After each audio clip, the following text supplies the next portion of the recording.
और मुझे दुख इस बात का है कि हम अपना कीमती वक्त, and time is of essence, हम अपना कीमती वक्त एक दूसरे के ऊपर छिटाकशी पर व्यर्थ कर रहे हैं। और केवल एक दूसरे के ऊपर छिटाकशी कर कर, एक दूसरे के ऊपर टिक्का टिप्पणी कर कर, एक दूसरे के ऊपर आरोप प्रत्यारोप कर कर ना आपका लक्ष्य से दोगा, ना हमारा लक्ष्य से दोगा, और सबसे बड़ी बात, प्रदेश की जनता का इसमें कोई भी लाभ नहीं होने वाला है। आज नियम 130 के अंतर्गत एक बहुत ही महत्वपूर्ण विषय के ऊपर ये सदन चर्चा कर रहा है। जो प्रदेश में भारी बरसात के कारण जो नुकसान हुआ और सरकार द्वारा पुनर्वास हेतु जो कार्य प्रदेश में करवाए गए हैं, उसके ऊपर ये चर्चा हो रही है। मुझे दुख है इस बात का कि हम सब इस माननीय सदन के रिस्पॉन्सिबल रिप्रेजेंटेटिव्स अपने अपने क्षेत्र का प्रतिनिधित्व यहाँ पे कर रहे हैं, और हमसे ज़्यादा एक्सपीरियंस के लोग, ज़्यादा जो इलाके में या अपने क्षेत्र में जो प्रभाव रखते हैं, शायद हमसे ज़्यादा बेहतर लोग विपक्ष में बैठे हैं।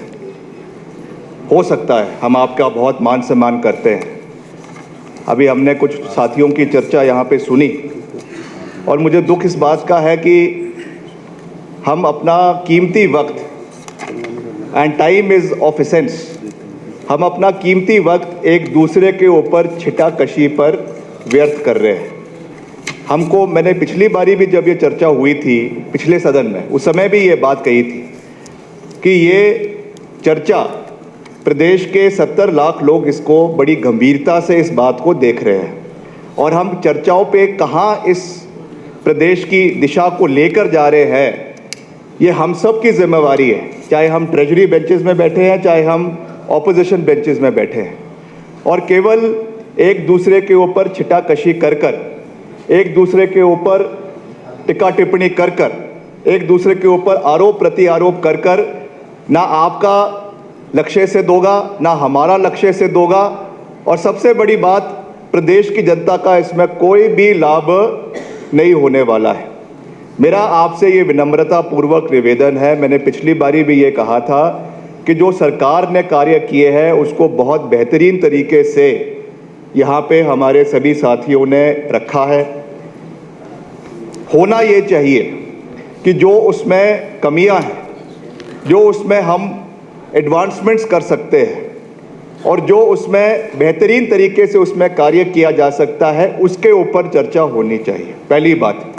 और दूसरा, जो हो चुका है उसके साथ साथ भविष्य में हम इसको कैसे प्रिवेंट करें, कैसे ये जो दौर हमने इस मॉनसून के सत्र में, मॉनसून के समय में देखा, ये भविष्य में रिपीट ना हो, उसके ऊपर हम क्या महत्वपूर्ण कदम, क्या इम्पोर्टेंट कदम प्रदेश के अंदर उठाए, इसके ऊपर हमें चिंतन करने की आवश्यकता है। आज सुबह भी मैंने अधिकारियों से बात करी है, और मैंने उनको कहा कि समय पर ये कार्य हो जाना चाहिए था। फॉर वेरियस रीजंस, कई जगहों पे डंगे लगने हैं, अभी तक नहीं लग पाए हैं, कई जगहों पे जो है कटिंग होनी थी उसकी वजह से, या कोई और ऐसे कारण रहे हैं जिसकी वजह से ये नहीं खुल पाए हैं। मगर एक टाइम पर, देयर वाज अ टाइम जब एक समय पर 1600 से 1660 सड़कें प्रदेश के अंदर बंद पड़ी थी। वहाँ से we have come a long way to what the current figures in the state are today.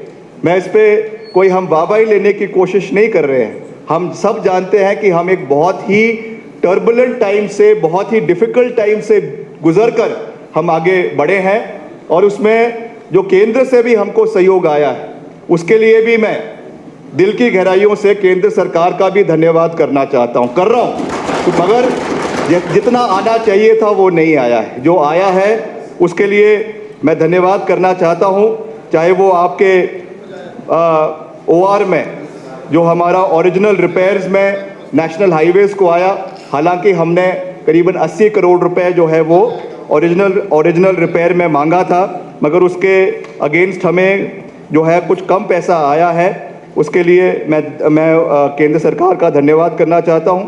तो मैं एक बारी फिर से इस सदन से ये निवेदन करूंगा कि आप अपनी बातों को रखें, पूरी मजबूती से रखें, मगर कटाक्ष करने के बजाय अगर आप सकारात्मक हमें अपने सुझाव देंगे तो निश्चित तौर से उससे प्रदेश का फ़ायदा होगा, आपका फ़ायदा होगा और आपके क्षेत्र के लोगों का फ़ायदा होगा। और मिलकर हम हिमाचल प्रदेश को देश का सर्वश्रेष्ठ राज्य बनाने में अपना पूरा योगदान दे सकेंगे। आपने मुझे अध्यक्ष महोदय बोलने का मौका दिया, आपका बहुत बहुत धन्यवाद। जय हिंद, जय हिमाचल।